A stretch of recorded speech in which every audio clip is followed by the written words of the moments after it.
오늘 우리 함께 하신 말씀은 사무엘상 24장 4절에서 7절 말씀입니다. 사무엘상 24장 4절에서 7절 말씀. 제가 가진 구약 성경으로 450페이지에 있습니다.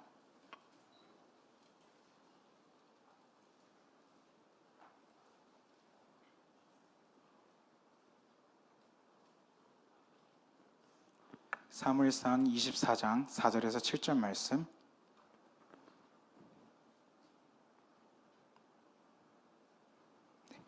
제가 먼저 봉독하겠습니다. 다윗의 사람들이 이르되 보소서, 여호와께서 당신에게 이르시기를 내가 원수를 내 손에 넘기리니 내 생각에 좋은 대로 그에게 행하라 하시더니 이것이 그날이니이다 하니 다윗이 일어나서 사울의 겉옷자락을 가만히 베니라. 뱀으로 말미암아 다윗의 마음이 찔려 자기 사람들에게 이르되 내가 손을 들어 여호와의 기름 부음을 받은 내 주를 치는 것은 여호와께서 금하시는 것이니 그는 여호와의 기름 부음을 받은 자가 됨이니라 하고, 다시 이 말로 자기 사람들을 금하여 사울을 해하지 못하게 하니라. 사울이 일어나 굴에서 나가 자기 길을 가니라. 아멘. 할렐루야. 한 주의 막바지에 말씀과 기도를 사모해 이 자리에 나오신 성도님들을 진심으로 환영하고 축복합니다. 우리 옆자리에 계신 분들과 함께 인사해 보시겠습니다. 하나님의 때를 기다립시다. 저는 오늘 본문 말씀으로 하나님의 때를 기다리며 라는 제목으로 함께 은혜를 나누길 원합니다. 함께 따라해 주시겠습니까? 하나님의 때를 기다리며. 오늘 말씀은 솔직히 고백하자면 우리 초등부 친구들과 나눈 적이 있던 말씀입니다. 초등부에서 이 말씀을 나누었던 당일에 은혜 가운데 딱 끝내고 나니 예배 끝나고 아이들한테서 별다른 피드백은 없었는데요. 희한하게 사역을 마치고 집에 돌아가는 길에 오늘 말씀은 만약 본당에서 전할 일이 있다면 꼭 한번 나누고 싶다라는 마음이 강하게 들었었습니다. 그 마음이 들고 3달 만에 이 자리에 서게 될 줄은 정말 예상하지 못했지만 준비하던 와중에도 같은 마음이었기에 꼭 필요한 말씀인 줄 믿습니다. 하지만 제가 초등부에서 하는 것처럼 안녕하세요 친구들 이렇게 할 수는 없기 때문에 수정이 수정을 거듭하며 준비했으니 오늘 선포되는 말씀을 넓은 사랑과 긍휼의 마음과 함께 이 시간 기대해 주시길 소망합니다. 제가 2016년 미국에 있을 때였습니다. 미국 선교회 때 잠깐 나눈 적이 있었지만 저는 군 복무를 마치고 아름다운 우리 교회에서 하나님을 처음 인격적으로 체험한 후 신앙이 회복된 채 미국에 돌아갔고 남은 학업을 마치고 나서는 고생 끝에 뉴저지에 있는 첫 직장에 취업했을 때였습니다.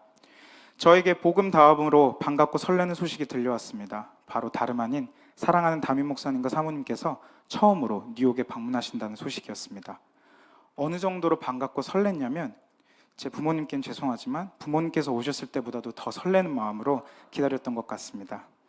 목사님 사모님께서 오시고 초청받으신 집회에도 같이 참석하고 함께 떡을 떼고 땅을 밟으며 며칠간의 여정을 함께 시간을 보내고 나니 정말 미국 지성전에 대한 마음이 활활 타오르기 시작했고 기도가 먼저 쌓여야 한다는 말씀에 정말 부푼 가슴을 안고 매일같이 뜨거움으로 기도하고 있었습니다. 그러던 어느 날 여느 때와 같이 드리던 실시간 주일 예배 광고 때 엄청나게 크고 반가운 소식이 들리는데요.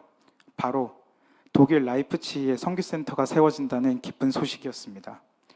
엄청 기쁜 소식임에도 불구하고 저는 부끄럽게도 어리고 철없는 마음에 목사님 라이프치히요? 라는 카톡까지 썼다 지웠다를 반복하며 혼란스러운 시간을 보냈습니다. 제가 어리고 철없을 때 들었던 생각입니다. 지금은 절대 그렇지 않으니 오해하시면 안 됩니다.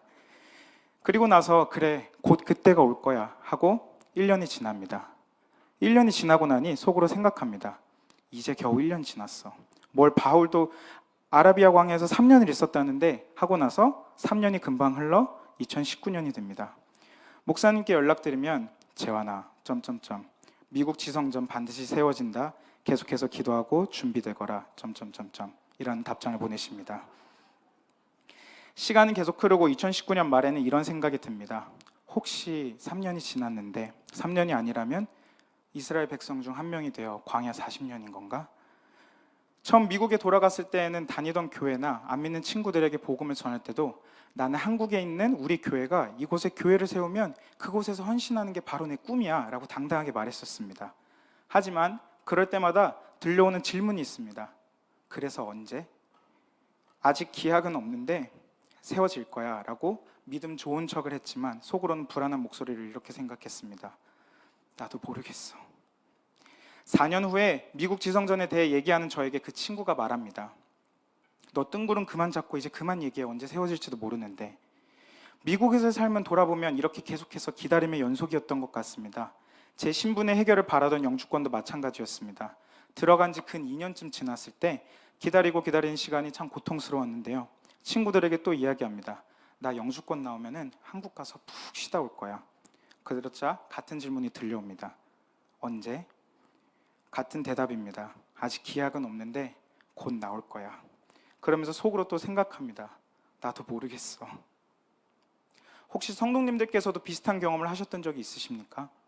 하나님께서 비전을 바라고, 하나님께 비전을 바라고 계속해서 구하지만 무엇인지 알지 못하겠고, 아니면 하나님께서 주신 비전을 가지고 간절히 바라고 기도하던 때 그때를 바라며 계속해서 기도하는데 애가 타들어가는데 내가 처해진 상황과 환경을 보면 전혀 이해가 안 되던 경험 혹시 해본 적 있으신가요?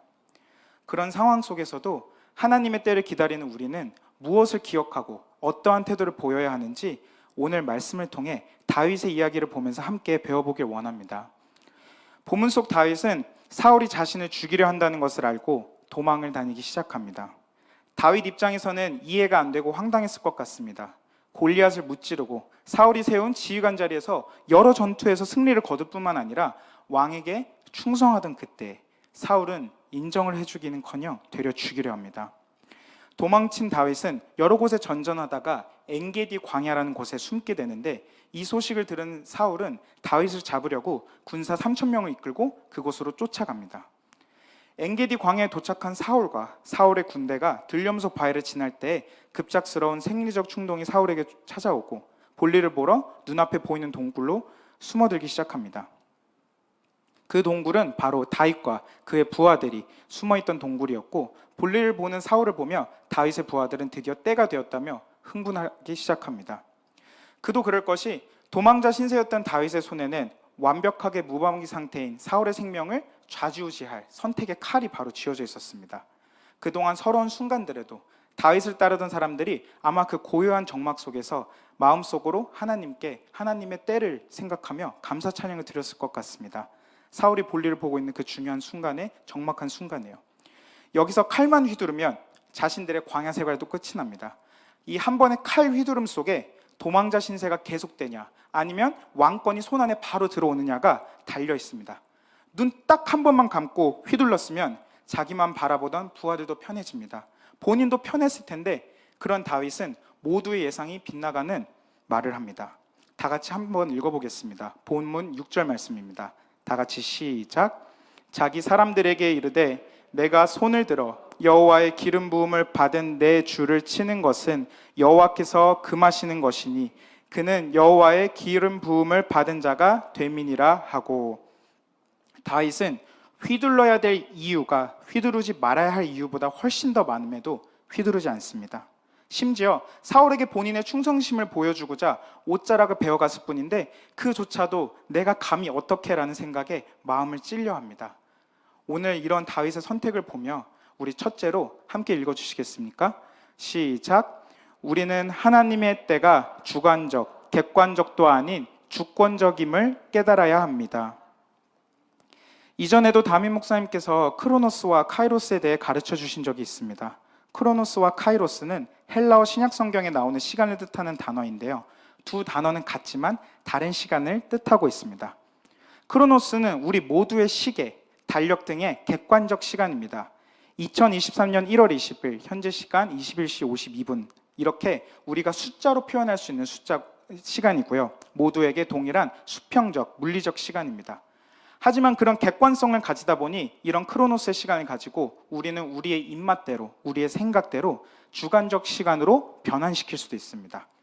우리가 흔히 착각하고 범하는 오류 중 크로노스의 시간으로 하나님의 때를 예측해보는 것입니다. 주관적으로 해석해보는 것입니다. 제 경험을 통해 말씀드렸듯이 철저한 개인적인 생각으로 하나님의 때를 정의합니다. 3년 정도 기다리면 교회가 세워질 것인가? 아니면 광야 40년인가? 야곱이 라헬을 얻기 위해 삼촌 라반 밑에서 처음 7년 일했으니까 그리고 나서 7년 더 일했으니까 내가 만나는 이 자매는 배우자가 아니고 7년은 만나봐야 하는 건가? 아니면 14년 뒤에 진짜 배우자를 만나는 것인가? 다니엘이 15살에 바벨론의 포로로 잡혀갔으니까 내 자녀는 아직 본인 책가방도 잘 못 사지만 다니엘과 같이 성공시키기 위해 15살 되면 해외에 포로로 끌려가게 해야 하나? 제 얘기가 아닙니다. 크로노스, 즉 객관적 시간을 사용해 우리의 욕심과 뜻을 위해 성경적 역사를 끼워 맞추는 주관적 시간이 있습니다. 하지만 이에 반해 카이로스는요. 카이로스는 하나님의 역사가 이루어지는 시간입니다. 이는 하나님의 주권적 시간입니다. 우리 모두에게 주어졌는데 그렇다고 해서 우리가 남과 비교해 볼 수는 없는 그런 시간입니다. 위에서 아래로 내려오는 수직적인 시간이고요. 하나님과의 관계의 시간인 영적 시간입니다. 우리의 삶에 각각에 다른 하나님의 주권적 때가 있는데 우리가 씨를 심었다고 해서 우리가 생각하기에 맞는 때에 열매를 거두는 것이 아니라 하나님께서 전적인 주권으로 하나님의 때에 열매를 맺히게 하는 시간이 있다는 것입니다. 우리가 생각하는 몇 날 며칠이 아닌 보이지 않는 영적 세계에서 하나님께서 일하시는 시간, 이 시간을 카이로스의 시간이라고 이해할 수 있는데요. 혹시라도 너무 구체적이고 세속적으로 보일까 조금 염려되고 흔히 하나님을 만났던 그 순간을 예배 속에서 환상을 체험하고 음성을 듣고 이렇게 고백하는 간증에 비해 지나치게 현실적일까 봐 염려되지만 저는 개인적으로 이 두 종류의 시간의 차이를 가장 많이 경험했던 것이 다름 아닌 직장에 취직했던 순간들이었습니다. 제가 처음 하나님을 인격적으로 만났던 순간도 사실은 제가 처음으로 인턴으로 취직했던 그 순간을 통해서였습니다. 저는 24살에 군에 입대했습니다. 비교적 늦은 나이다 보니까 군 복무 중 말년이 다가오자 취직 걱정이 이만저만이 아니었습니다. 그런 저에게 그때 당시 이력서에 뭐라도 한 줄 쓸 수 있는 인턴십 기회가 저에게 너무나도 절실했었고요. 군대에서부터 틈틈이 사이버 지식 정보방이라고 병사들이 컴퓨터를 쓸 수 있는 방에서 이력서를 계속해서 넣고 지원하곤 했었습니다. 그 결과 말년 휴가 때 면접이 잡혀 면접도 몇 번씩 보고 했지만 아무런 결과물이 없는 채 복귀를 하게 되었고 그래 전역하면 다시 구해보지 뭐 라는 생각으로 체념하고 그저 기도하며 부대로 복귀했습니다. 전역하던 당일이 되었습니다. 2년 정도 되는 시간을 함께했던 동기와 강원도 고성 GOP에서부터 출발해서 동서울 버스터미널에 도착을 했고요. 마지막으로 식사 함께 하려 식당을 찾고 있던 찰나에 저녁 때를 위해 챙겨왔던 제 핸드폰으로 전화가 하나 걸려옵니다. 여보세요? 네, 윤재환님 주식회사 뭐뭐뭐입니다. 저희 회사에 지원해 주셔서 감사하고요. 저번에 보셨던 면접 결과는 아쉽게도 다른 분께서 합격하셨습니다. 놀리는 것도 아니고 왜 굳이 이걸 전화로 알려주는 거지 싶었지만 그러면서 이어서 더 얘기합니다. 아쉽게도 이 자리는 떨어졌지만 면접 때 저희가 너무 좋은 인상을 받고 윤재환님을 위해 인턴십 자리를 새로 하나 더 만들었습니다. 당장 내일부터 출근하셨으면 좋겠는데 그 전에 함께 일하게 되실 분과 꼭 한번 인사하셨으면 좋겠습니다. 지금 전화 연결된 김에 회사로 바로 와주실 수 있나요? 순간 기뻤지만 당황스러웠습니다. 저는 군복을 입고 있던 상태였는데 사무실을요? 그리고 그 사무실과 저희 집은 너무 멀었습니다. 그래서 공손하게 거절하고자 얘기했습니다. 제가 수원에 살고 사무실은 서울역에 있는데 오늘 방금 전역하고 오는 길이라 군복을 입고 있습니다. 그래도 괜찮을까요? 라고 하니 굉장히 친절한 목소리로 그럼요, 괜찮습니다. 걱정하지 말고 오세요 라고 대답합니다. 전화 주신 분의 넓은 아량과 친절함으로 저는 서울역 입구 건너편에 있는 수많은 직장인들이 들락날락하는 고층 건물의 회전문을 통과하며 로비에 가게 되었고 지나가는 사람들의 신기해하는 시선을 받으면서 기다리고 있었습니다. 전화 주셨던 분과 같이 일하게 될 분이 엘리베이터에 나와서 저한테 인사하러 걸어 나오는데 마치 에버랜드 사파리에 가면 수많은 관객 앞에서 사육사 손에 든 간식을 위해 열심히 인사하는 곰이 된 것처럼 시키는 대로 그저 끄덕끄덕 열심히 인사하고 출근 안내를 받고 집에 돌아갔습니다. 집으로 돌아가는 길에 버스를 타고 가고 있는데 곱씹으면 곱씹을수록 너무나도 신기했습니다. 그리고 곱씹으면 곱씹을수록 이 모든 상황들에 대한 확신이 서기 시작했습니다. 바로 이 일은 절대로 제가 잘해서 된 게 아니라 하나님께서 일하셨다는 것 말고는 설명이 안 되는 것이었습니다. 먼저 자랑하는 것이 아니라 너무 신기했습니다. 어쩜 이렇게 저녁 다음 날부터 일을 하게 되었지? 라는 의문이 들었고요. 그리고 이 회사는 굳이 영어 쓰는 사람이 필요하지 않던 상황이었는데 저는 인턴 경험이 단 한 번도 있지 않았기 때문에 굳이 저를 뽑을 이유가 없었습니다. 그리고 당시 이 회사는 큰 통신사 대기업에 인수합병되고 있던 시기였기 때문에 필요하지 않은 누군가를 새로 채용한다는 것은 인수하는 회사 측에서도 안 좋은 시선으로 바라볼 수 있기에 논리적으로 이해가 안 되던 상황이었습니다. 이 모든 게 그저 신비함에서 하나님의 일하심으로 믿어지기 시작하니까요. 아, 정말 하나님께서 나에게 믿으라고 주신 마지막 기회 같다라는 생각과 함께 믿기로 결단하는 계기가 되었습니다. 나중에 인턴십을 종료할 때 듣고 보니까 모두가 당연하다는 듯이 저를 떨어뜨리려 할 때 면접관 중 단 한 사람이 저런 사람은 꼭 붙잡아야 한다고, 그렇다고 해서 최고 위치에 있는 그런 사람도 아니었습니다. 그 사람이 강력하게 주장했다고 합니다. 참으로 신기합니다. 그 사람은 저를 언제 봤다고 꼭 저를 채용해야 된다고 얘기했을까요? 저도 채용이라는 업무를 해보았지만 누군가를 반드시 뽑아야 한다고 주장한다는 것이 쉽지가 않습니다. 만약 누군지도 모르는 이 사람이 나의 주장으로 인해, 나의 강력한 주장으로 인해 뽑았는데 이 사람이 사고를 치거나 회사에 막대한 피해를 끼친다고 하면은 그 주장했던 사람에게 책임 여부가 주어질 수도 있기 때문입니다. 하나님께서 그 사람의 마음을 움직여 주신 거구나 라고 밖에 저에게는 설명이 되지 않았고, 이 모든 게 그저 우연이라면 정말 말이 안 된다라고 그런 생각밖에 들지 않았습니다. 그런데 정말 신기하게도 저에게 이런 일이 그 후에도 들어가는 회사마다 여러 차례 있었습니다. 물론 이 이야기를 들으시면서 그냥 제가 호불호가 심한 타입이 아닌가? 라고 생각하시는 분들이 있을 수도 있지만 전 절대로 이건 우연이 아니라 정말 하나님께서 일하셨다고 믿고 있습니다. 대학에서 졸업을 앞두고 미국에서 취직 준비할 때도 마찬가지였습니다. 굳이 졸업할 수 있지만 하나님께서 주셨던 그 마음을 위해 미국에 있기 위해서 저는 한 학기의 시간을 벌었어야 됐습니다. 그래서 저는 한 학기에 1학점만 등록해둔 채 봉사활동, 인턴십, 아르바이트를 하고 섬기던 교회에서도 매일같이 새벽기도 차량 운행을 하며 시간을 보내고 취업을 준비하고 있었습니다. 저의 인간적인 계획과 생각으로는 하나님도 열심히 섬기고 있고 졸업하기 한두 달 전에 시간도 많으니까 미리 일자리를 구해놓고 한 두 달 중에 딱 한 달은 우리 교회 선교 때 맞춰서 한번 다녀오고 나머지 한 달은 여행 다니고 쉬면서 놀아야겠다라고 누구나 그럴싸한 계획을 갖듯이 말도 안 되는 계획을 세우고는 했습니다. 그때 한 300개 정도 되는 회사에 지원을 했는데 총 4군데에서 연락이 왔습니다. 약 1%의 엄청난 1차 통과율을 자랑하는데요. 첫 회사는 카드와 가게에 가면 있는 포스 기기를 파는 회사였고, 이 회사의 담당자분께서 저에게 전화해서는 당신은 졸업이 한창 남았는데 왜 벌써 지원하셨어요? 라고 친히 저에게 10분이 넘게 훈계를 하셨습니다.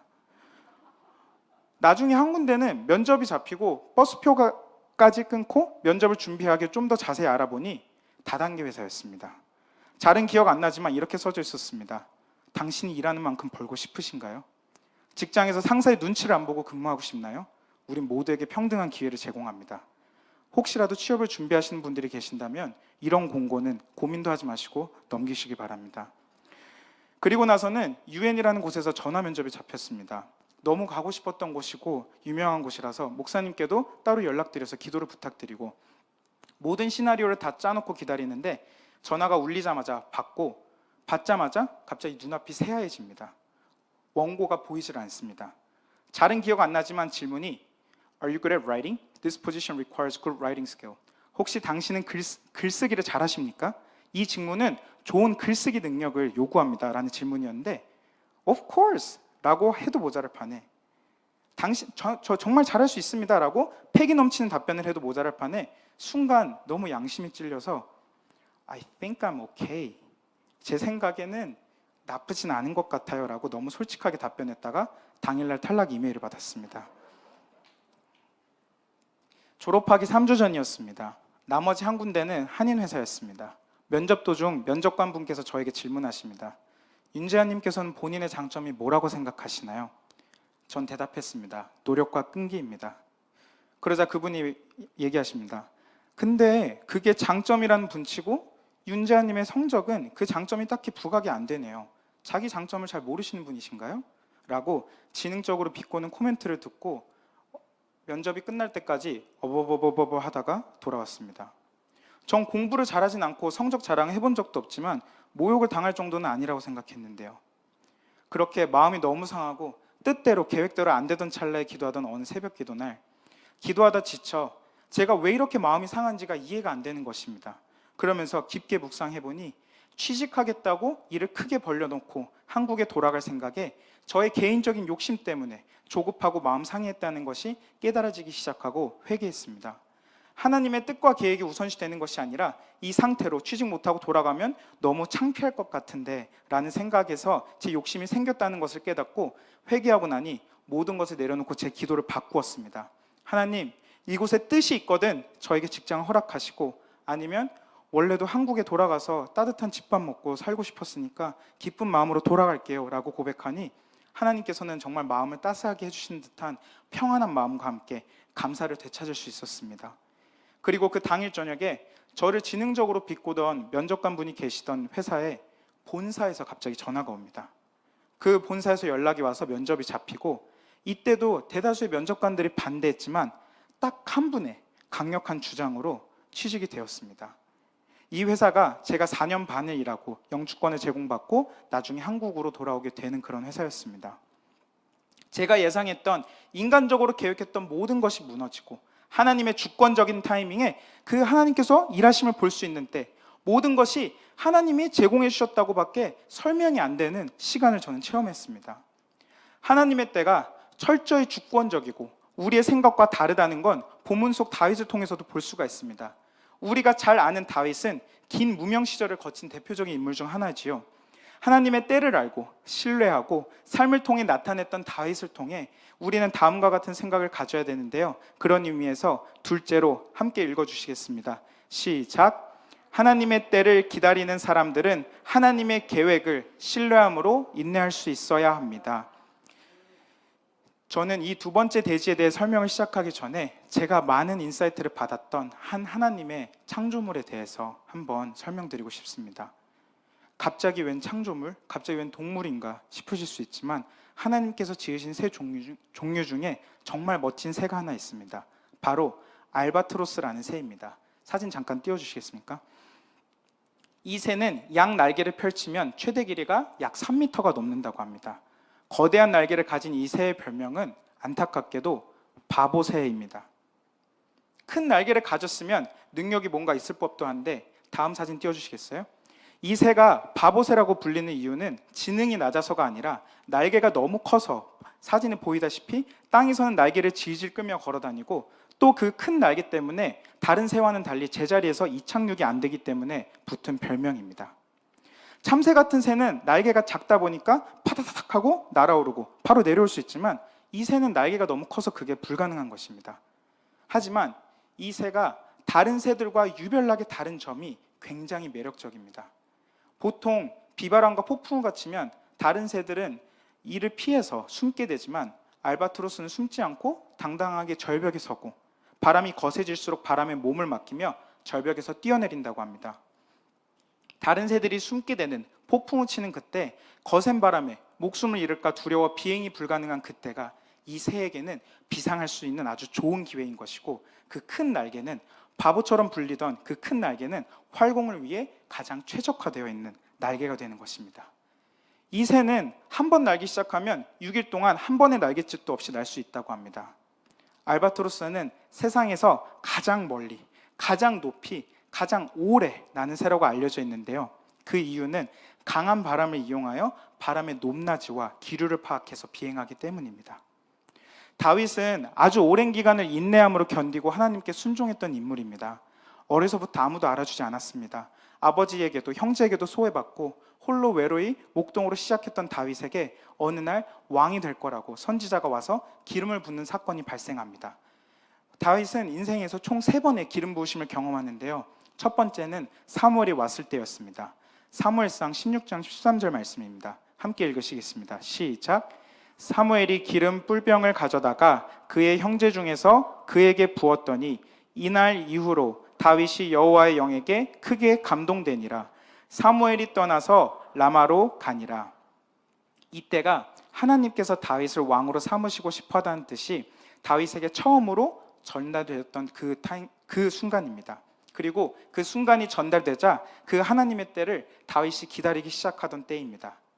다윗에게는 아마 이 순간이 우리가 비전받은 때와 같은 순간이지 않을까 한번 생각해 볼 수 있습니다. 아직 물리적인 시간, 크로노스는 이루어지지 않았지만 하나님의 시간, 이 카이로스의 시간은 이때부터 움직이기 시작한 것입니다.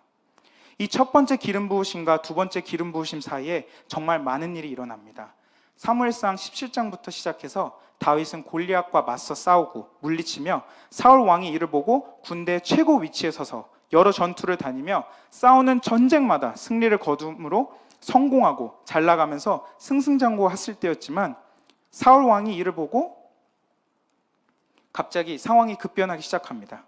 질투심에 눈이 멀어 자기 딸과 결혼시킬 정도로 인정했던 장인어른은 냅다 다윗에게 창을 던집니다. 죽을까봐 목숨을 건지기 위해 제사장 아히멜렉이 있던 노브로 도망가서는 사울 왕이 보내서 왔다고 다윗은 거짓말을 합니다. 그리고 배고프니까 떡을 달라고 하고 탐내서는 안 되었을 제사에 바쳐진 신성한 떡 5덩이를 달라고 하는데요. 본인의 신변이 걱정되기 시작하니까요, 이제는 무기를 달라고 합니다. 바로 다름 아닌 골리앗의 칼입니다.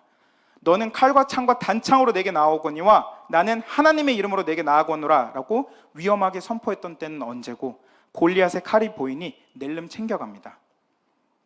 뿐만이 아닙니다. 그리고 나서는 사울이 쫓아올 것이 두려워서 또 거처를 옮기게 됩니다. 원수인 국가 가드의 왕 아기스에게 도움을 청하러 갑니다. 하지만 아기스의 신하들이 다윗을 알아보기 시작하자 다시 또 생명의 위협을 느끼고 두려우니까 대문짝에 그적거리며 침을 질질 흘리면서 미치광이인 척 연기를 합니다. 아주 철저히 바닥까지 내려가는 비참한 모습입니다. 이런 비참한 모습을 보일 때 이런 다윗에게 다윗이 위험하다는 소식을 듣고 다윗을 따르는 사람들이 모이기 시작하는데요. 400명 정도가 모이기 시작합니다. 점차 다윗은 아무것도 없을 것 같고 영원히 끝나버린 것 같은 도망자 신세에서 광야에서 그는 지도력, 리더십을 발휘하기 시작합니다. 블레셋 사람에게 잡혔던 그일라라는 인물을 구하기도 하고요. 점점 상황이 나아지고 있는데요. 오늘 본문 말씀 사무엘상 24장에서처럼 쫓겨다니던 신세에서 전세 역전이 되어서 엔게디 광야에서 사울을 한번 살려주고 26장 하길라산에서 사울을 두 번째 살려주기까지 합니다. 두 번째 기름 부으심의 역사가 이루어지기까지 정말 세밀하게 하나님의 계획과 타임라인대로 착착 진행되는 것을 우리는 볼 수가 있습니다. 이때쯤 되면 궁금하실 것 같습니다. 그래서 두 번째 기름은 언제 부으시는데요? 사울이 사무엘상 31장에서 블레셋이 이스라엘 공격할 때 전쟁에 패함으로써 결국에 죽음을 맞이하게 됩니다. 그렇게 10년이 넘는 다윗의 광야 생활 끝에 유대 지파의 장로들이 그를 찾아옵니다. 이제 다윗은 왕권 굳히기에 들어갑니다. 헤브론에서 7년 반 정도 통치하다가 마침내 세 번째 기름 부으심은 사울 세력들이 전부 다 패하고 사무엘하 5장에서 북이스라엘의 장로들이 찾아올 때 일어납니다. 사무엘하 5장 1절에서 3절 말씀입니다. 함께 읽어보시겠습니다. 시작. 이스라엘의 모든 지파가 헤브론에 이르러 다윗에게 나와 이르되 보소서 우리는 왕의 한 고륙이니이다.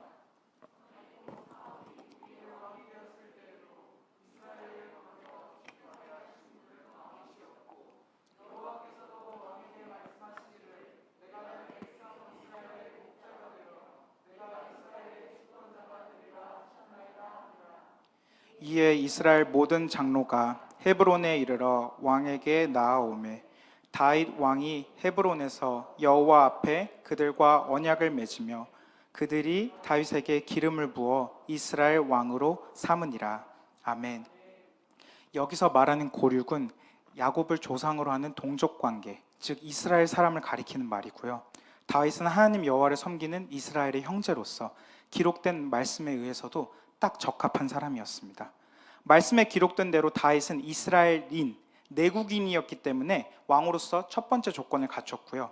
두 번째 조건으로는 이미 수차례 전투를 통해 그의 입지가 굳혀져 있는 상태였습니다. 그리고 마지막으로 여호와께서 다윗에게 약속하신 바를 언급하며 모든 이스라엘의 장로들도 하나님 앞에서 언약을 맺으며 다윗에게 기름을 부어 이스라엘 왕으로 마침내 삼습니다. 정말 하나님의 치밀하고 섬세한 완벽한 계획 가운데 그저 따라갔던 다윗은 세 번의 기름 부으심에 걸쳐서 왕위에 오를 수 있었던 것입니다. 참 왕되기가 너무 복잡하고 오래 걸리고 힘듭니다. 하지만 이 모든 힘든 과정을 통해 누구도 반박할 수 없는 하나님께서 세우신 왕이 될 수 있었습니다. 한번 오늘 본문인 사무엘상 24장으로 다시 돌아가서 이렇게 질문을 해보았습니다. 만약 다윗이 엔게디 동굴에서 볼일을 보던 사울을 그 자리에서 죽였다면 어떻게 되었을까?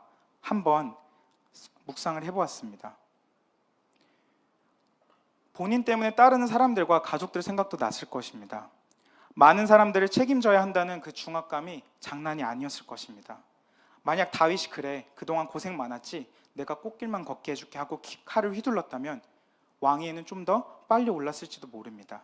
광야 생활은 일찍 청산했을지도 모릅니다. 더 이상 도망 다닐 필요 없이 두 다리 쭉 뻗고 잠자고 본인의 안위를 챙기며 살 수 있었을 것입니다.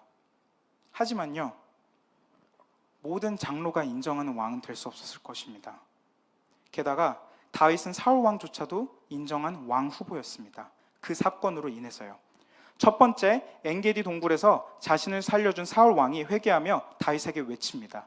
사무엘상 24장 19절에서 20절입니다. 함께 읽으시겠습니다. 시작. 사람이 그의 원수를 만나면 그를 평안히 가게 하겠느냐? 내가 오늘 내게 행한 일로 말미암아 여호와께서 내게 선으로 갚으시기를 원하노라. 보라, 나는 내가 반드시 왕이 될 것을 알고 이스라엘 나라가 내 손에 견고히 설 것을 아노니. 이미 본인도 알고 있습니다. 나는 내가 반드시 왕이 될 것을 알고. 그리고 나서 놓아준 사울이 사무엘상 26장에 하길라 산에 숨어있는 다윗에게 또 찾아오고, 다윗이 잠들어 있던 무방비 상태의 사울을 눈앞에서 또 살려주면서 사울의 창과 물병만 챙기고 와서 사울에게 외치자 사울이 또 이렇게 고백합니다. 사무엘상 26장 25절입니다. 다 같이 시작. 사울이 다윗에게 이르되 내 아들 다윗아, 내게 복이 있을지로다. 내가 큰 일을 행하겠고 반드시 승리를 얻으리라 하니라. 다윗은 자기 길로 가고 사울은 자기 곳으로 돌아가니라. 이전 왕께서도 두 번씩 인정한 왕 후보였습니다. 사울 왕이 죽고 나서 그 누구도 다윗을 인정하지 않을 수가 없었던 것이었는데, 만약 다윗이 그때 그 순간 참지 못하고 죽였다면, 칼을 휘둘렀다면, 제 개인적인 생각이지만 분명 다윗을 인정하지 않을 반발 세력이 생겼을 것 같습니다. 좀 더 빨리 반역이 일어날 수도 있었을 것 같습니다. 하나님의 때를 기다리지 않은 그것에 대한 대가를 치러야 했을 수도 있을 것 같습니다. 다윗은 그 사실을 알고 하나님의 때를 신뢰함으로 인내할 수 있었던 사람이고요. 그는 정말 멋진 고백을 사무엘상 26장 10절에서 합니다. 함께 읽어보시겠습니다. 시작. 다윗이 또 이르되 여호와께서 살아계심을 두고 맹세하노니 여호와께서 그를 치시리니 혹은 죽을 날이 이르거나 또는 전장에 나가서 망하리라. 이는 반대로 생각해보면 어차피 하나님께서 치실 사람이고 사울도 본인도 똑같은 기름 부음 받은 자니까 저 사람이랑 나랑 동급 아니야? 내가 그냥 지금 이 자리에서 확 칠 수도 있는 거 아니야? 라는 인간적인 생각에 휩싸였을 수도 있습니다. 그리고 부하가 두 번째로 권고합니다. 왕이 이 사람을 죽여야 된다고요. 사울 왕은 지금 당장 죽여야 된다고요. 근데 부하들의 개인적인 생각이 아니라 다윗은 이때 하나님 중심적인 원리를 내세웁니다.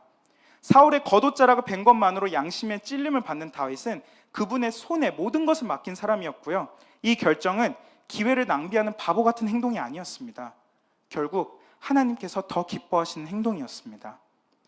그 하나님에 대한 신뢰가 그의 신념이 되고 믿음이 되어서 다윗 인생 최고의 유혹되는 그 순간에서 그를 인내하게 만들었고, 그 굳건한 믿음을 보며 다윗에 따르던 자들은 그 순간만큼은 답답하고 이해가 안 되지만 선 왕을 존중하고 그 선 왕의 권리를 인정하는 그 모습을 보면서 왕으로서의 리더십을 시작하는 그런 계기가 되었을 거라고 묵상이 되었습니다. 사랑하는 성도 여러분, 학교든 직장이든 어느 곳이든 나보다 공부도 일도 안 하는데 그 사람들은 온갖 편법과 사교생활만으로 인정받고 있는 사람들을 보거나 아니면 나보다 더 술술 잘 풀리고 있는 사람들을 보며 답답하고 울분 터질 때가 있으신가요? 내가 처한 상황과 환경 속에서 도대체 하나님의 때는 언제 오시는 거지? 라는 생각과 함께 마음이 힘드신 때가 있으신가요? 저도 짧은 직장 생활이지만 너무 많이 들었던 말이 에이, 한 번 정도는 괜찮잖아 였습니다. 한 번 정도쯤은 괜찮잖아. 한 잔 정도쯤은 괜찮잖아. 하루 정도쯤은 괜찮잖아. 너 왜 이렇게 사람이 융통성이 없어? 꽉 막혀가지고. 네가 이렇게 사람들 기분도 못 맞추면 교회도 욕먹는 거야. 너처럼 답답하게 생긴 사람들 보면서 교회 나가고 싶겠어? 라고 제 마음을 굉장히 흔들어 놓았었습니다. 정말 이런 사람들 속에서 너무 벗어나고 싶은데 내가 도대체 어디까지 참아야 하는 거지? 타협하면 안 된다는 거 아는데 타협 안 했다가 내가 속병나 죽을 것 같은데, 하지만 그런 저와 그런 분들을 위해 다음 말씀을 나누고 싶습니다. 시편 37편 7절 말씀입니다. 함께 읽어보시겠습니다. 시작. 여호와 앞에 잠잠하고 참고 기다리라. 자기 길이 형통하며 악한 꾀를 이루는 자 때문에 불평하지 말지어다. 아멘. 마치 자기 길이 형통하다 착각하고 악한 꾀를 이루던 사울 왕이 다윗이 왕이 될 것을 알고 있음에도 받아들이지 못했듯이 믿음을 지키는 행보에서 벌어지는 모든 갈등들도 마찬가지일 것 같습니다. 그 사람들도 내면 속 깊은 곳에서는 하나님의 말씀이 진리라는 것을 알고 있지만 받아들이지 못하는 상태일 거라고 생각합니다. 진리라는 걸 알지만요, 그 사람들의 깊은 내면 위에 이성적 생각이라는 게 얹어지고 현실적 감각이라는 게 덮어지는 데다가 자꾸 마지막으로 자아라는 완벽한 토핑이 뿌려지니까 자꾸만 거부하게 될 것 같습니다. 사울은 자꾸만 세상적 가치관으로 살아가게 되었었습니다. 성령을 경험을 했음에도 불구하고 골리앗 앞에서 벌벌 떨기도 하고, 다윗이 충성된 신하임을 알면서도 창을 던져서 죽이려고 쫓아가고, 심지어 2번이나 살려준 그 은혜도 모르고 자꾸만 쫓아갔습니다.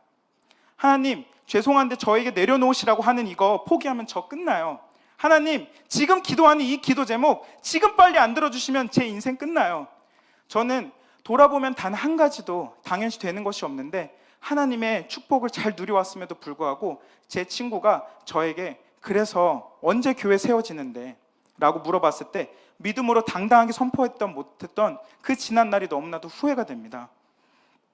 만약에 지금 또 물어본다면 다윗처럼 여호와께서 살아계심을 두고 맹세하노니 가장 신실한 하나님의 때에 교회가 반드시 세워지리라 라고 선포했어야 되는데 그러지 못한 것이 너무 아쉽습니다. 우리 각자에게 허락하신 약속이 있습니다. 각자에게 허락하신 비전이 있습니다.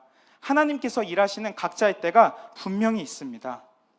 그 때를 신뢰하시며 믿음으로 인내하시고 승리하시는 성도님들 되기를 진심으로 기대하고 소망합니다. 마지막으로 함께 읽어주시겠습니까? 다 같이 시작. 하나님의 때는 철저히 하나님의 계획과 관련이 돼 있다는 사실을 기억하셨으면 좋겠습니다. 하나님의 때는 하나님의 주권적 시간이기 때문에 철저히 하나님의 계획과 관련이 있어야 합니다. 그래, 나중에 하나님의 때가 이를 테니 나는 가만히 버티고 있나면 무조건 되겠다, 기다려야겠다. 물론 이런 오해를 하시는 분들은 없겠지만 성경 속 다윗 외에 많은 인물들을 보아도 하나님의 시간은 결국 그분의 계획, 그분의 스케줄, 그분의 타임라인대로 움직이기 시작합니다. 다윗은 소외되던 목동 시절 동안 성실히 일하고 야생동물로부터 철저히 양을 보호하고 돌팔매질을 하던 시간이 있기에 골리앗을 쓰러뜨릴 수 있었습니다. 하지만 이것은 다윗이 돌팔매질을 스스로의 노력과 끈기로 연마했기 때문이 아니라, 그렇기 때문에 누구보다 정확도로 골리앗의 이마를 노려서 죽인 것이 아니라 그런 노력과 성실함의 시간이 조금씩 축적되고 하나님께서 계획하신 삶에 대한 순종이 조금씩 쌓이기 시작해서 하나님의 때가 이르렀을 때 그분의 영광을 위해 사람들 앞에서 여호와의 높으심을 드러내기 위해 계획던 대로 모든 사람이 보는 앞에서 골리앗을 쓰러뜨리셨습니다. 그렇게 다윗은 외쳤습니다. 우리가 너무도 잘 아는 말씀입니다. 사무엘상 17장 46절 말씀입니다. 시작. 오늘 여호와께서 너를 내 손에 넘기시리니 내가 너를 쳐서 내 목을 베고 블레셋 군대의 시체를 오늘 공중에 세워 땅의 들짐승에게 주어 온 땅으로 이스라엘에 하나님이 계신 줄 알게 하겠고, 온 땅으로 하나님이 계신 줄 알게 하는 것이 골리앗을 쓰러뜨린 목적이자 하나님의 계획이자 이루심인 것입니다. 한 가지 더 예를 들어볼까요? 나중에 열왕기상에서 갈멜산에서 바알 선지자들과 1대 450으로 싸우던 엘리야에게서도 찾아볼 수가 있습니다. 바알 선지자들이 송아지를 제물로 올려놓고 불을 내려달라고 아침부터 저녁이 될 때까지 바알의 이름을 부르고 칼로 자기 자신을 찔러가며 부르짖지만 아무 일도 일어나지 않는 그 사건, 너무나도 잘 알고 계실 것입니다. 엘리야 차례가 되자 그는 백성들을 전부 모아서 그 사람들이 보는 앞에서 12개의 돌로 무너진 여호와의 제단을 쌓기 시작합니다. 송아지에 물을 흥건하게 붓고 아래와 같이 기도합니다. 열왕기상 18장 36절 말씀입니다. 다 같이 시작. 저녁 소제 드릴 때에 이르러 선지자 엘리야가 나아가서 말하되 아브라함과 이삭과 이스라엘의 하나님 여호와여, 주께서 이스라엘 중에서 하나님이신 것과 내가 주의 종인 것과 내가 주의 말씀대로 이 모든 일을 행하는 것을 오늘 알게 하옵소서. 아멘.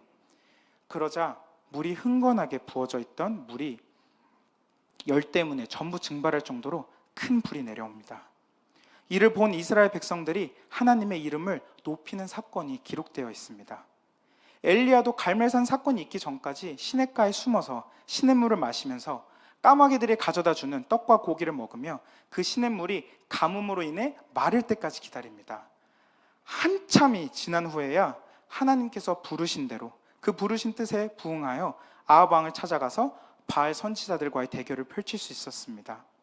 결국 이스라엘 백성들 앞에서 이스라엘 중 하나님 되시는 여호와를 증거하기 위해 오직 우리가 아는 하나님이 그 하나님만이 한 분이심을 보이기 위해서, 그 계획을 이루시기 위해서 하나님의 카이로스 시간대에 이르러 불이 떨어진 역사가 기록되어 있는 것입니다. 그렇기에 하나님의 때는 철저하게 하나님의 계획과 관련되어 있을 수밖에 없습니다. 제가 지난번에도 고백한 적이 있었지만 저는 사실 간사님이 되어 섬기는 것이 꿈이었습니다. 미국에서 인사 업무를 시작하며 저에게는 두 가지 꿈이 있었습니다. 하나는 모두가 아는 최고의 직장에서 인사 업무에 관련되어 최고의 위치까지 올라가서 영향력 있는 사람이 되자. 그리고 나머지 하나는 동시에 하나님의 선교와 사역을 감당하는 사람이 되는 것을 목표로 삼고 있었습니다. 그렇다 보니 선한 영향력이라는 목표 아래 주일 예배만 방해하지 않는 선이라면 회사에서 요청하는 그 모든 것들을 다 수용했습니다.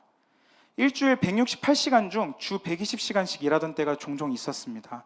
하루에 6시간씩만 자도 42시간인 거를 감안하면 정말 잠자는 시간을 제외하고 정말 일만 했던 것 같습니다. 그 와중에 인사 업무를 하는 사람들이라면 다 따려고 노력하는 자격증도 취득하고 신분의 이유로 학원까지 다니다 보니 회사에서는 인정을 받고 여러 임원분들과 대표님까지 저를 알 정도로 열심히 최선을 다했지만 하나님께 드릴 수 있는 시간은 점점 줄어들어 갔습니다. 그리고 결국엔 제 신앙생활에 불균형이 찾아오게 됩니다. 부끄럽지만 그렇게 되고 나니까 처음으로 뉴욕에서 섬기던 교회를 나오게 됩니다. 정착할 수 있었던 교회를 못 찾게 되니까요, 점점 영적인 세계에서부터 멀어져서 늪지대로 빠져들어가고 있었습니다. 그러던 저에게 영주권이 가까웠다는 소식이 들렸지만 그와 동시에 들리는 소식이 바로 아버지 병환 소식이었습니다. 이제 막 이직을 생각하고 미래를 생각하며 균형을 한번 되찾아 보자라고 노력하던 저는 모든 것을 잠시 접어두고 나오게 되었습니다. 아버지께서 땐 한국에서의 시간은 쉽지만은 않았습니다. 한국에서 힘들게 구한 직장도 연봉이 절반보다도 더 줄어들어서 마음이 너무 어려운데 검은 머리 외국인이라는 소리를 들어가며 일을 하기도 했습니다. 저 어디 가서는 조선시대 사람이라고 들을 정도로 엄청 보수적인 사람인데요. 미국에서는 제가 대규모 프로젝트를 진행하며 지시하던 팀원들이 있었는데 한국에서는 저에게 지시를 하는 사람들만 있었습니다. 정말 작은 규모의 회사에서 잔업이 너무 많았는데 심지어 제가 미국에서 일하던 회사에서 인턴으로 근무했던 적이 있던 분이 어느 날 저에게 얘기합니다. 재환님, 냉장고에 먹을 거 안 사다 놓으셨는데 이거 근무 태만 아니에요? 지금 이분간 잘 지내고 있습니다. 근데 그때 당시에는 불평도 생기고 너무 화가 나고 답답함도 있었지만 갑자기 바뀐 혼란스러운 상황 속에서도 이겨내는 것이 더뎠지만요, 점차 가능해졌습니다. 우리 교회에서 예배하며 보낼 수 있었던 시간들이 점점 쌓였고요, 하나님께서 부어주시는 마음과 역사하실 때에 대한 그 소망들이 점점 쌓였고요, 그리고 하나님께서 저를 위해 세워주신 계획에 대한 그 신뢰들이 실제가 돼가기 시작하니까요, 인내할 수 있었습니다. 그리고 그 인내를 가능케 하고 하나님의 계획을 믿게 해줬던 것이 제게 주셨던 말씀이 한 가지 있었습니다. 정말 제가 이 말씀을 오랜 시간 동안 붙잡고 그 붙잡으로 말미암아 이겨낼 수 있었는데요. 함께 읽어보시겠습니다. 우리가 모두 잘 아는 말씀입니다. 욥 23장 10절 말씀입니다. 시작. 그러나 내가 가는 길을 그가 아시나니 그가 나를 단련하신 후에는 나아오리라. 아멘. 제가 처한 상황들이 모두 하나님의 뜻이 있고 계획의 일부라는 것을 신뢰하고 인내하다 보니까 제 입으로 말하기 조금 부끄럽지만 고백하고 싶은 건요, 20살 초반부터 제가 정말 꿈처럼 가고 싶었던 회사에서도 일해보는 그런 경험을 해보았습니다. 하나님의 부르심이 있고서는 그 꿈조차 넘어서는 지상 어느 것보다 제가 주님 뵙는 그날까지 꼭 있고 싶었던 사랑하는 모교에서 섬길 수 있는 기회가 아무런 조건이 되지 않는데 저에게 그런 기회가 주어졌습니다. 사랑하는 성도 여러분, 제가 소개해드렸던 이 알바트로스라는 새는 자신의 힘이 아니라, 자기 자신의 날갯짓이 아니라, 자기 자신의 노력이 아니라 태풍이 올 때까지 잠잠하게 기다렸다가 온전히 자연의 바람의 힘으로 날개를 한번 필 때 날갯짓 한 번 없이 6일을 날기도 하고 새 중에 가장 빠른 속도인 시속 127km로 난다고 합니다. 이 바보새는 땅에서는 날개를 질질 끌고 다니면서 사람들과 작은 새들에게 놀림을 당하고 모욕을 당하지만 하늘에서만큼은 그 비상할 때, 그 비상하는 순간에 거대한 바람에 자신의 몸을 내던질 수 있고요, 용기 있게 절벽으로 뛰어내릴 수 있는 활공의 명수라고 불린다고 하는데요, 우리 믿는 크리스천들의 모습과 비슷한 것 같습니다. 지금 우리는 아무런 대가 없이 선물과 같이 주어진 복음이라는 큰 날개를 가지고 있지만 아직은 날지 못하는, 믿지 않는 사람의 시점에서는 우리가 바보새처럼 보이지는 않을까요? 자신의 큰 날개가 지금 당장 불편하다고 우리는 날개에 대해 투정 부리지는 않는가요? 내가 교회만 안 다녔어도, 이 사역만 안 했어도 이렇게 불평하고 있지는 않은가요? 때론 너는 날개가 있는데 왜 날지 못해? 진짜 바보 아니야? 라고 다른 이들에게 놀림 받을 수도 있습니다. 너 바보야? 너 언제까지 이렇게 살 거야? 믿고 나서 네가 달라진 게 뭐가 있어? 너 바보야? 고3인데 정신 차려. 네가 지금 예배 지킬 때야? 대학 가서 드려도 늦지 않잖아. 기회비용이라는 거 몰라? 너 바보야? 수요일, 금요일, 토요일, 주일 일주일에 절반을 넘게 교회를 가면 사람은 언제 만나고 결혼은 언제 하려고 그래? 가정은 언제 꾸리고? 너 바보야? 지금 직장 그만두면 곧 애 아빠 된다면서 어떻게 살려고 이렇게 대책이 없어? 왜 그렇게 사람이 무책임해? 네가 가장이야? 그런 사람들에게 이 시간 함께 외쳐보는 시간을 가졌으면 좋겠습니다. 저와 함께 해주시겠습니까? 나 바보 아니다. 예수님밖에 모르는 바보일지언정 하나님의 계획에 따라 하나님의 주권적 때를 기다리는 그리스도인이다. 너도 함께 하지 않을래?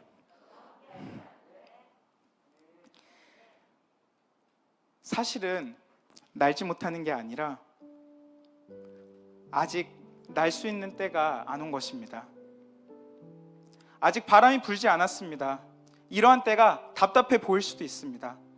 하지만 아무도 예상하지 못했던 그때, 하나님께서만 아시는 그 주권적 때에 바람은 분명히 불어옵니다. 모두가 바람을 피해 도망갈 때 그리스도인이란 이 바보새는 하나님의 영광을 위해 날개를 필 수 있습니다. 우리가 믿고 따르는 예수 그리스도를 향한 그 믿음을 통해 아버지 품에 안길 수 있습니다. 사랑하는 하나님께서 다시 오실 그날, 우리의 인내의 시간은요, 이 인내의 시간이 지나고 숨겨져 있던 복음이란 날개를 피고 사랑하는 하나님을 만나러 갈 가장 가치 있는 삶을 우리는 지금 살아가고 있는 것입니다. 이 시간 다 같이 찬양 함께 고백하셨으면 좋겠습니다. 힘들던 날, 잠이 드는 것이 두렵고 내일이 오는 것이 버겁던 그런 날에 저에게 엄청난 힘을 주었던 찬양입니다. 함께 고백하셨으면 좋겠습니다. 주가 보이신 생명의 길, 주가 보이신 생명의 길, 나 주님과 함께 상한 마음을 들이며 주님 앞에 나가리.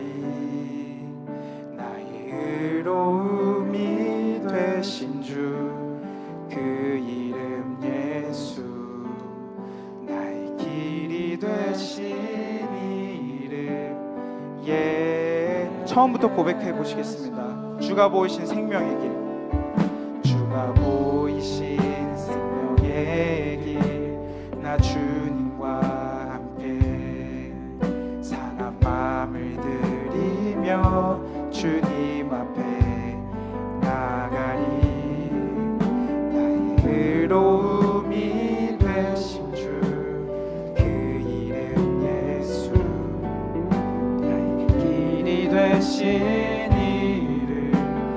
이름 함께 찬양합시다. 나의 길 오직 그가 아시나니 나의 길 오직 그가 아시나니 나를 단련하신 후에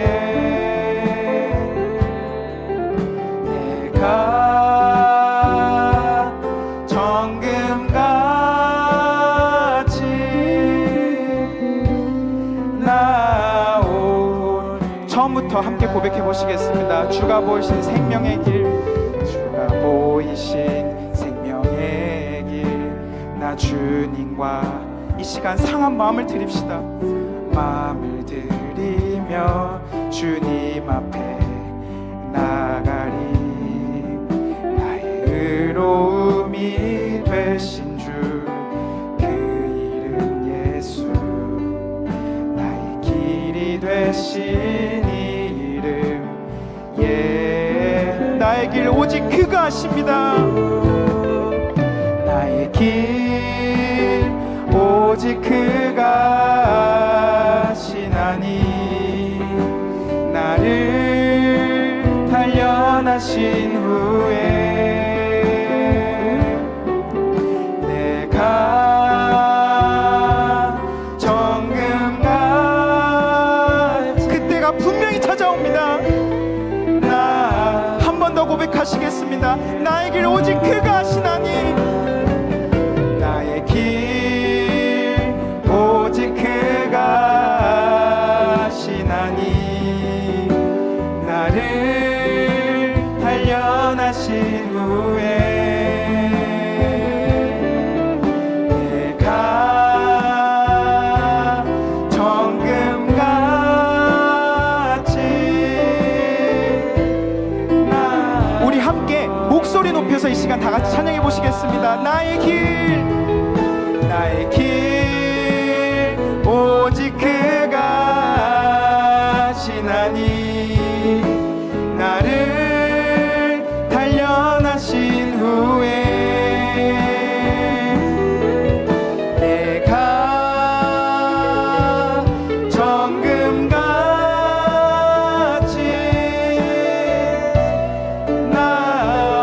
마지막으로 고백합시다. 나의 길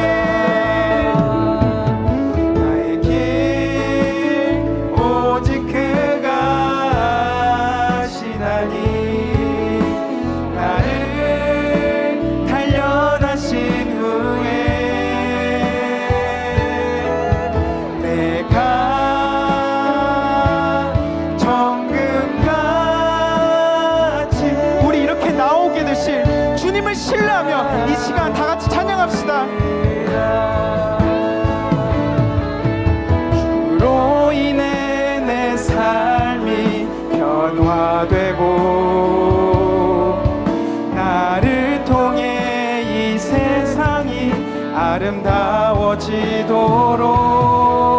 우리 안에 착한 일 시작하신 주님을 나 신뢰하네 다 이루신 주만을 주로 인해 내 삶이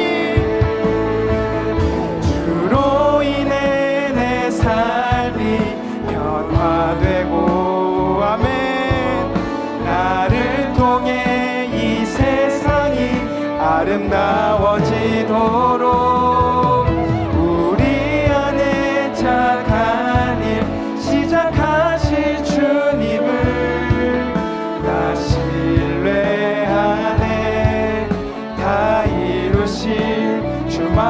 한 목소리로만 고백해 봅시다. 주로 인해 내 삶이, 주로 인해 내 삶이 변화되고